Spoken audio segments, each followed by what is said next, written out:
રાજકોટ જિલ્લાના ધોરાજી તાલુકામાં ધાર્મિક તહેવારોમાં કોઈ અનિચ્છનીય ઘટના ન બને તે માટે જિલ્લા ગ્રામ્ય એલસીબી પોલીસની ટીમ દ્વારા ડ્રોન કેમેરા સાથે પેટ્રોલિંગ હાથ ધરવામાં આવ્યું હતું. હાલ નવરાત્રી પર્વ ચાલી રહ્યો છે અને આગામી દિવસોમાં હિન્દુ અને મુસ્લિમ ધર્મના ધાર્મિક તહેવારો આવી રહ્યા છે, જેને પગલે ધોરાજી પંથકમાં Rajkot rural SB police team સતર્ક થઈ છે. તો ધાર્મિક તહેવારોને લઈને ધોરાજીમાં લોકો ધાર્મિક તહેવારોમાં શાંતિ અને ભાઈચારો જળવાઈ રહે અને કાયદો વ્યવસ્થા જળવાય તે માટે Rajkot rural LCB police team દ્વારા ડ્રોન કેમેરા દ્વારા પેટ્રોલિંગ કરવામાં આવ્યું હતું, જેના વિડીયો પણ સામે આવ્યા છે.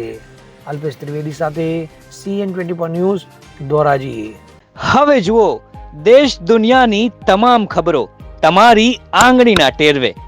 ઉઠાવો મોબાઈલ અને Google Play Store પરથી ડાઉનલોડ કરો અમારી CN24 ન્યૂઝ મોબાઈલ એપ.